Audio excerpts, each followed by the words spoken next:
Boa tarde, senhoras e senhores. Estamos aqui para começar o nosso novo método de ensino através das aulas virtuais.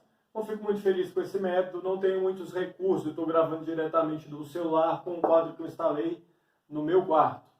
Então, o que vai acontecer é que quando eu acabar esse quadro, eu vou fazer um pause, não tenho condição de ficar editando vídeo também, e a gente vai seguindo a nossa aula. Eu sou o Hugo Braga, sou professor de português da Rede Pública do Distrito Federal e hoje eu vou falar sobre a estética romântica. Bom, o que é isso? O romantismo foi um movimento artístico, estético, cultural, enfim, literário, que começou lá no final do século XVIII na Europa, não é?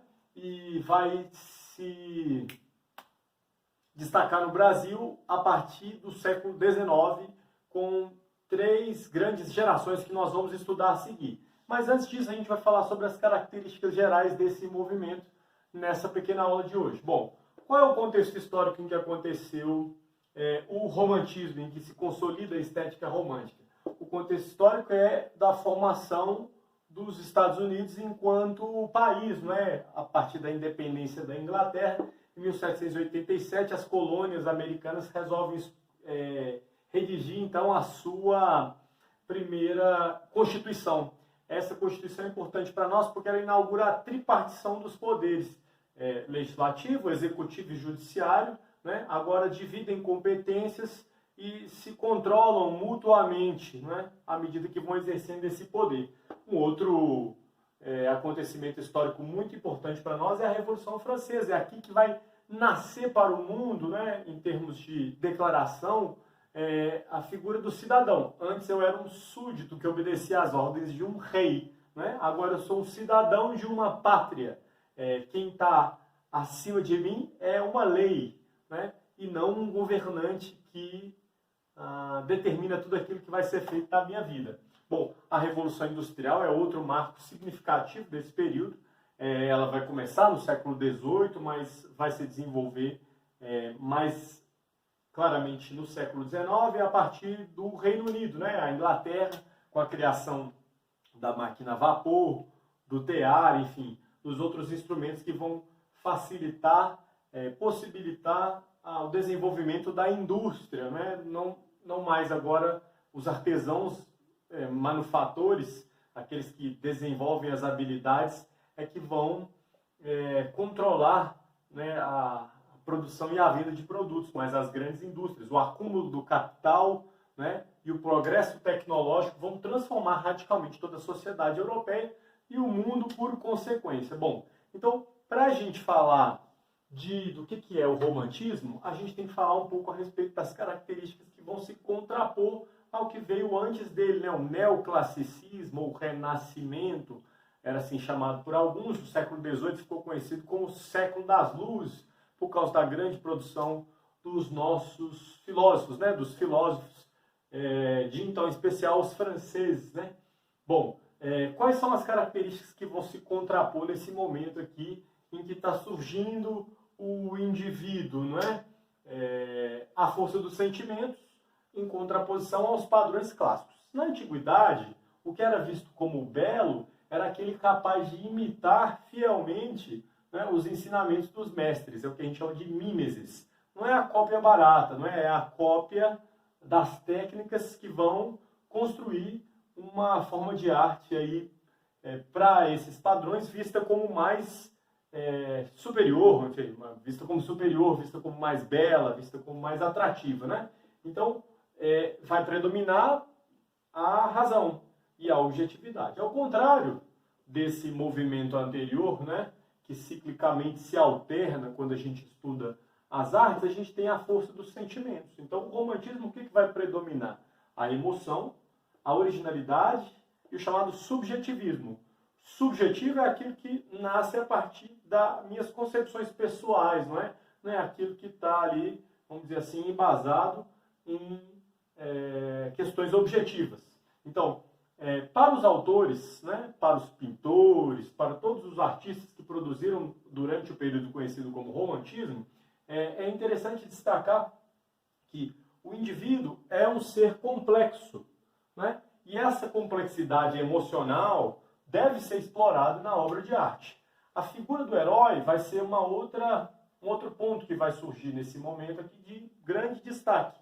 Então, é preciso que o herói, né, se envolva numa narrativa em que ele tem que agir, ele tem que sofrer e tem que superar os obstáculos. Essa figura também vai ser muito explorada para nós aqui no Brasil na primeira geração, chamada indianista. A gente vai ver a seguir por quê, né? E a questão da liberdade formal também vai permear toda a estética romântica. Então, as formas clássicas, os padrões clássicos, né, perdem, vamos dizer assim, a sua força. Eu vou ter muitos adjetivos, né, tanto nos poemas quanto nos romances, e o uso da pontuação como uma forma de tentar traduzir as emoções, angústias e as aflições, né, dos nossos eu líricos na poesia ou dos nossos personagens, né, nas narrativas dos romances, por exemplo. Então, uma pequena pausa para substituir o quadro.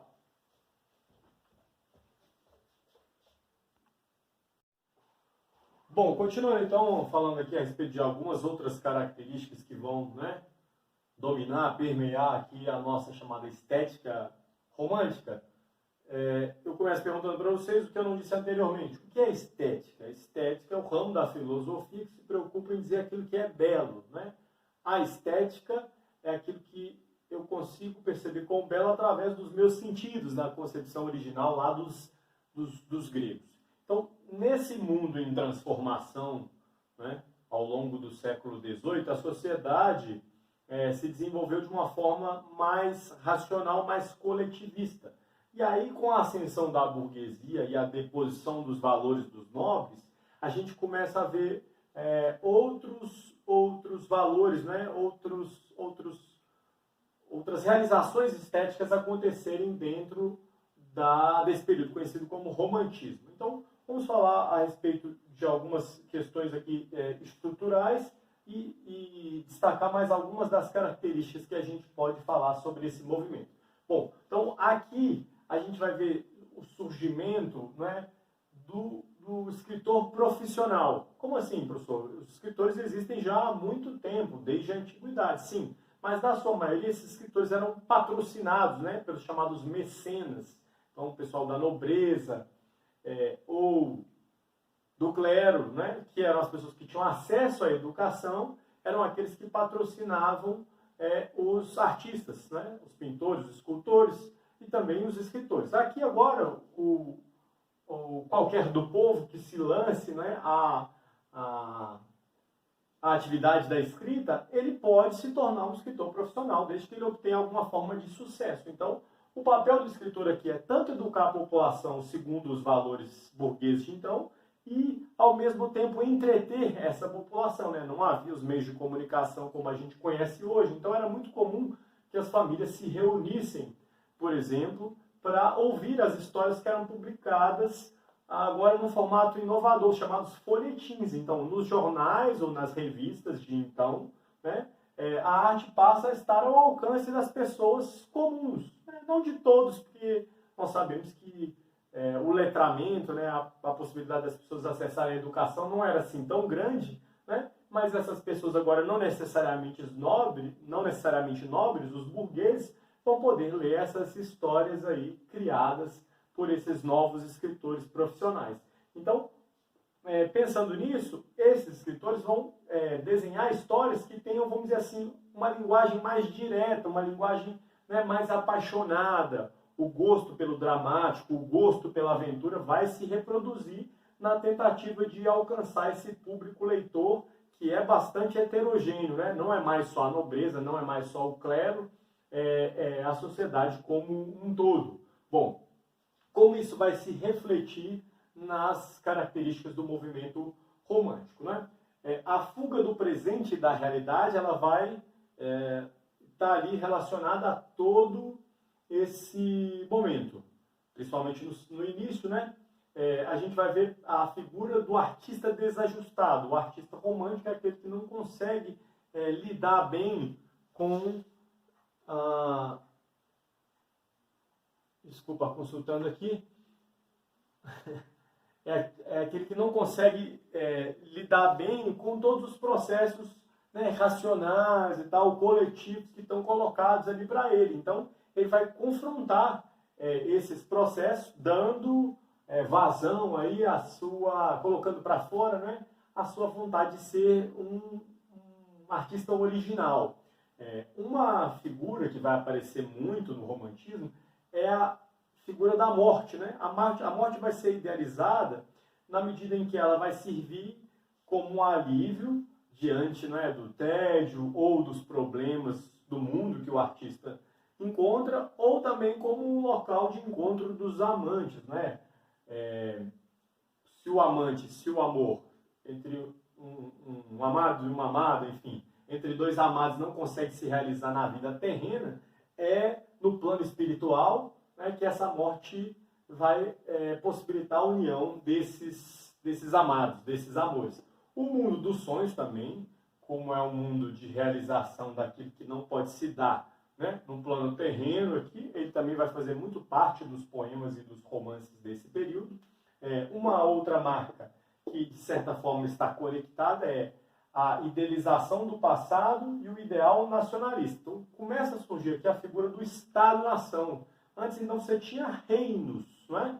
Não tinha a ideia de, por exemplo, a França, ou a Itália, ou a Alemanha, tal qual nós conhecemos hoje, né? Eram vários reinos que juntos começaram a se organizar para formar aí agora estados-nações, pátrias, né? Então, os românticos vão voltar ao passado e vão recorrer muito a um passado mítico, medieval, como uma forma de contrapor essa evolução, né, que a gente viu anteriormente que está acontecendo aqui. Um outro ponto é a questão do ideal nacionalista. É preciso desenhar uma ideia de nação, uma ideia de pátria, uma ideia comum a esses vários povos que começam a se unir, a se organizar, né? Só que esse ideal muitas vezes vai ser, como a gente costuma dizer, idealizado. O ideal idealizado parece um pouco estranho de se dizer, né? Mas é bem isso que acontece. Isso vai, muitas vezes, fazer com que os escritores, os artistas, desenhem uma ideia de nação mítica, né? Assim como o passado. Então, existe uma conexão íntima entre os dois. Bom, tenho muita dificuldade de falar sozinho, tentando olhar para a câmera. Meu celular não capta tão bem o áudio assim, mas esse é só um primeiro teste para a gente ver como é que vão ser, né, essas nossas aulas. Então, ficamos por aqui. Aquele abraço. Seguimos aí nos próximos dias com novos encontros e novos temas para discutirmos. Obrigado.